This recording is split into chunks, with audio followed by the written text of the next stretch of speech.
Oh, there's a pretty one, Ulysses.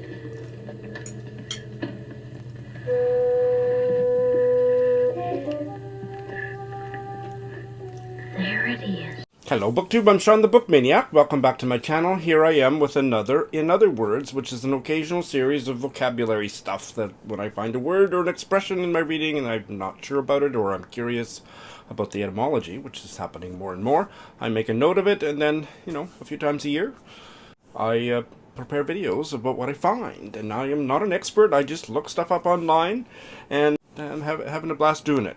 At the risk of repeating myself, I'm not an expert. There are often corrections that people offer or further questions for clarification, requests for clarification in the comments below, so be sure to check out the comment section. That's often where the real gold is. Without further ado, I've got, I think, a half dozen words to tell you about today. The first one, maybe the first couple, come from this Irish novel that I bailed on, Mary Costello's The River Capture, way back in March of 2021. I'm filming this video in early October, and it's chock full of great vocabulary. As a novel, not so successful. I got about that far into it.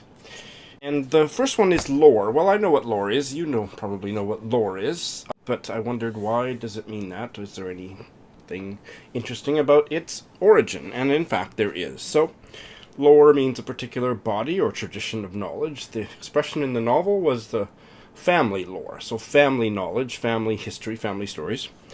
Anything that's traditional knowledge or belief, knowledge, even the older meanings, which we don't use anymore. Knowledge gained through study. So it goes back to the Old English word lar, which meant learning. And in fact, lore and learning, you can see that they might be kissing cousins, and they are. Going back to the Proto-Germanic and Old Saxon, Old Frisian, Middle Dutch, High German, German. Going back to a Proto-Indo-European root, Lois, here it is, which means furrow or track. And this is confusing, but I had to really kind of go down into the weeds of, especially looking at the etymological entry in the online etymology dictionary for learn, about furrow and track. How does that relate to learning?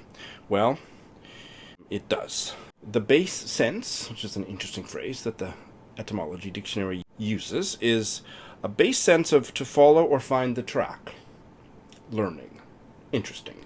So you're following a path of knowledge. You're tracking knowledge. That's pretty much all I have to say, other than that Proto-Indo-European root, Lois, also forms part of delirious and last. So why? What's the connection there? Let's have a look at delirious. I guess the noun delirium came first. And it also goes back to the same root.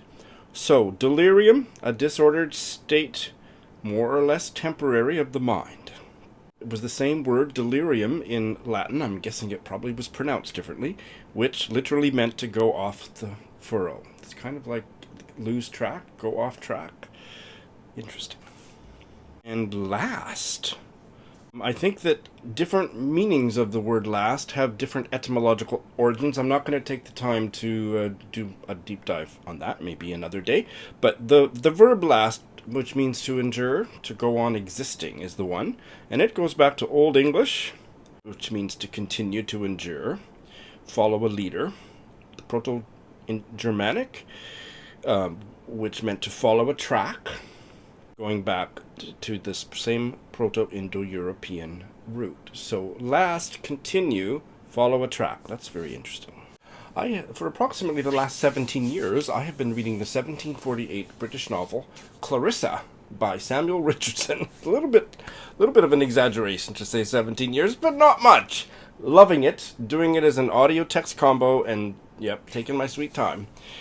And here is a word from there. The sentence is, and this is her boyfriend or her captor, you be the judge, writes in a letter about Clarissa, who he's trying to maybe marry or bed. We're not sure at this point in the novel. He writes complainingly, "She wafers her letters, it seems, in two places, pricks the wafers, and then seals upon them." So he's wanting to snoop through her mail, and she is wafering her letters in two places and pricking them and sealing the wafer. So, I didn't know what that was all about. So it's the thing to seal the envelope, or even if you don't have an envelope, to seal the letter. And the base meaning of wafer is something that's thin and flat. I found a great blog entry. The blog is no longer active, but this is a fabulous article, Sealing with Wafers, with great pictures. I'll put a couple of those pictures up here. So, wafer has several different meanings. It's always something thin and flat. It can mean a biscuit, like a thin waffle, and in fact there's an etymological link between wafer and waffle. A communion host, the thing that you put in your mouth. A silicone base for making computer chips. This one was a method for sealing letters, which was really popular in the later 19th century, but this novel was the mid-18th century, so it goes back that far. So what you did was, once you finished writing the letter, you'd fold it up, and then you take a wafer from your writing desk, or from the wafer box that was sometimes beside the ink pot. Lick the wafer. Once you moisten it, it becomes sticky, and then stick it to the letter and fold the flap closed. You can see them on some of the Jane Austen letters. Here's a picture of that. This blogger also says that when the wafer was still moist, a cross-hatched tool was often pressed into the paper to help it bite into the softened paste. That's enough about the wafer, but he was complaining because she'd sealed them with a wafer, and then she'd also... Clarissa, because she knew he was trying to get into her letters before she sent them out, she would put 2 wafers on it, and then she would prick the wafer, so I think with a pin or something, and then put the other kind of seal over top of it. So it was almost tamper-proof, and he was complaining about that. Let's look at the origin of the word wafer. It came into English in the late 14th century, meaning a thin cake of paste, generally disc-shaped, which came from Anglo-French, North French, Old French. An Old French word was gaufre, I don't know how to pronounce it, which meant wafer or waffle. Going back, they think, to Frankish and Germanic, and it's somehow related to waffle, the honeycomb. It's all kind of interlinked there. The Eucharistic bread, the communion bread, was first so called in the 1550s. I am very, very slowly reading a fabulous diary by a 20th century gay guy who was connected with the British Trust, is that what it's called? Preserving the stately homes of England. James Lees Milne, and I am reading the 1942 to 1954 volume of his diaries as an ebook. It's an abridged version that is still, for those 12 years, it's probably 400 or 500 pages, so I'm definitely reading the abridged one. A couple of words from there.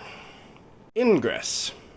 And the etymology, my notes here, it says the etymology is to die for. So, ingress means an advance, a walking, an entry.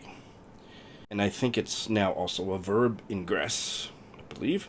It goes back to Latin ingressus, and goes back to 2 Proto-Indo-European roots. The suffix is n, en, and we're not going to focus on that, but the root, or whatever, the main part of it, is gradi, or ghredh, which means to walk or go. So gress, you can probably think of half a dozen words right now, all of them carrying that connotation of walking or going. Aggress. And all of those centigrade. Why? Why centigrade? Okay, let's look that up. So the grade goes back to the Proto-Indo-European root. Yeah, so centi, 100, and 100 steps. Well, there you go. All right. Fascinating. Degree, degrade, digression, digress, egress, of course, gradation, grade, gradual, graduate, stepping, ingredient, progress, retrograde, transgression, my favorite one. Okay, this one is really obscure. Subfusk. Isn't that a fabulous word? Do we need it? I'm not sure we need it. It's a literary word that means dull and gloomy.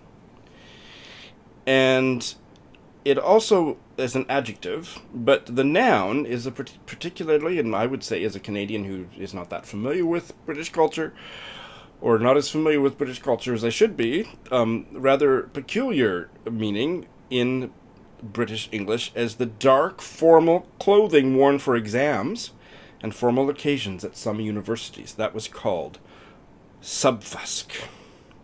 There is a whole page about it on the Oxford University website. I will link. So the dark clothes, right? And literary, it means dull and gloomy. Not a very useful word unless you happen to go to one of those universities or you're studying obscurely literary texts. Let's look it up in Lee's Milne, see what it was all on about. Yes, somebody was dressed in subfusk. Okay. Because it also, I just saw my notes, I'd forgotten that. It also was in this second volume of Lawrence Durrell's Alexandria Quartet, Balthazar. Page 226. Okay, so he's using it with that pretentious literary meaning, as was his wont, the frail subfusk moonlight. Okay. Not a very useful word, but there is a word, can you think of it? That has that fusk in it that we do use quite a bit more than that. Obfuscate, but it's also connected to dusk. So let's first go back to subfusk. Moderately dark or brownish came into English in the early 18th century from the Latin subfuscus, and fuscus in Latin meant dark or dusty. That's as far back as it goes. That they've been able to trace it is to Latin. Obfuscate came into English actually quite a bit earlier, the early 16th century, to darken, obscure, confuse, or bewilder. So you can see obfuscate and subfusk, the connection there. And they haven't established a clear connection between dusk and subfusk or obfuscate, but they think that there's a whole bunch of intermingled words and roots, one of which is fuscus. We'll leave it at that. Earlier this year, I read and absolutely loved, it was a reread, 101 Dalmatians by Dodie Smith, is that right? Dodie Smith? And I encountered this quote about folly, and maybe I had a tiny smidge of a memory of once knowing what it meant, but it pretty much was a new context. So I'm going to read the quote here. I can't remember how far into the novel it is, children's novel, but the dogs are looking at this structure, this architectural structure. It was a tower rising high above the treetops, built of rough grey stone. Looked like a church tower. There's no church, just jutted out of the wall. Some of the windows were broken, blah, blah, blah. The place was not yet a ruin, but looked as if it quite soon might be one. Well may they call it a folly, said the cat.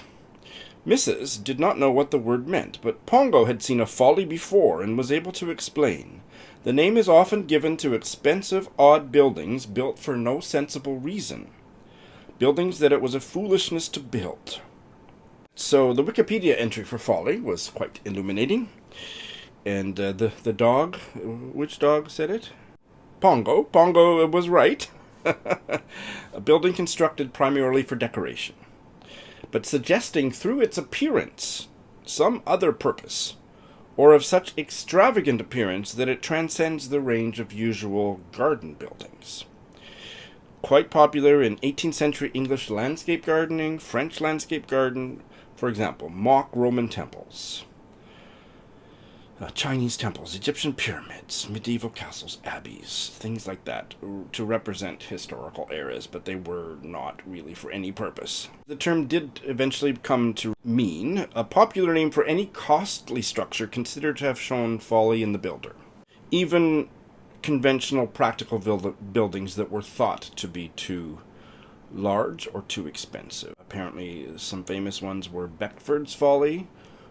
I will put a picture of that up. An extremely expensive early Gothic revival country house that collapsed under the weight of its tower in 1825, 12 years after completion. So the word folly came into English in the early 13th century, meaning mental weakness, foolish behavior or character, unwise conduct. In Middle English, it actually included ideas of wickedness, lewdness, or madness. Going back to the old French word, folie, having that meaning, and going back to the word fool, or to the French root of the English word fool. Now, the meaning that the Dalmatians were talking about with the cat, that meaning a costly structure considered to have shown folly in the builder, that emerged in the mid-17th century. But you do see it going way back since the time of Middle English in place names, especially country estates. Because one of the meanings of folie, if I'm pronouncing that right, from the Old French, was a delight. Now, how about the Ziegfeld Follies? Follies, the plural meaning of the noun, a glamorous theatrical revue with lots of pretty girls. It came into English in 1880 from the French word folies, which, again, probably meant delight and extravagance. So a fool and a folly, you can see that you can kind of get a whiff of the connection, but it's really going back to the same French grandpa. Fool. A fool came into English in the early 13th century, meaning, as I think we still use it, a silly, stupid, or ignorant person. But the old French word fool meant madman, insane person, idiot, rogue, jester. But it also meant, and this is interesting, blacksmith's bellows. Bellows are the, how you blow wind to make things work or whatever, I don't know. But here's some pictures of what the bellows are. Which also was an adjective meaning mad or insane. And so if you go all the way back to Latin, follis meant bellows or leather bag, and that goes back to the Proto-Indo-European root bhel, which meant to blow or swell.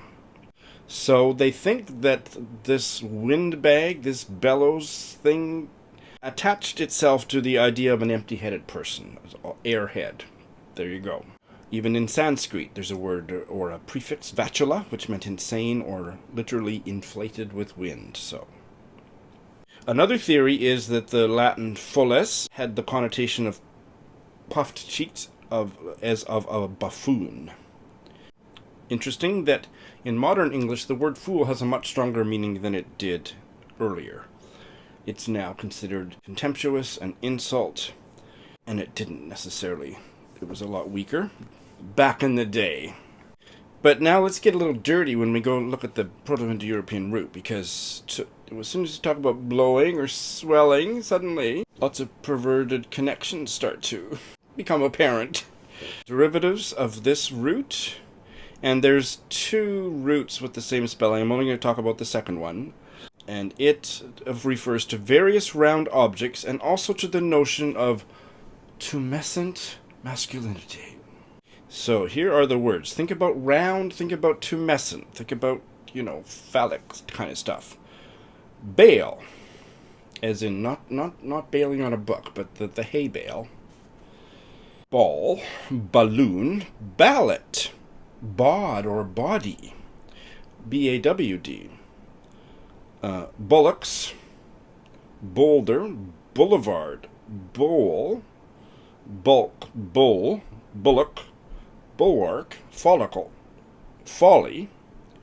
So folly again is that idea of the kind of empty-headed, silly idea. Fool, foosball, full, Pall Mall, and phallus. The only one that I'm not sure about is Pall Mall. Well, how does that relate to those ideas? Goes back to mall. A mall originally in the mid-18th century, a shaded walk serving as a promenade, which was a generalized noun that originally referred to one particular mall, the Mall, in St. James Park, London, from the late 17th century. And it got its name because of the game that was played in the open alley, Pall Mall. So this was a once popular game played with a wooden ball in a kind of a smooth alley boarded in at each side, in which the ball was struck with a mallet to send it through an iron arch placed at the end of the alley. And the last one is from the Booker shortlisted book that I'm currently reading, The Fortune Men by Nadifa Mohamed. And Mohamed is a Somali-British writer, and this novel is set in Cardiff in the 50s. And the word is winklepickers, which has a lovely sound to it. And in this book, it refers to the shoes. Yes, somebody is staring at the main character, Mahmoud, from the fine hairs of his receding hairline down to the saber points of his winklepickers. Well, I'd never heard of winklepickers. So winklepickers are pointy-toed boots.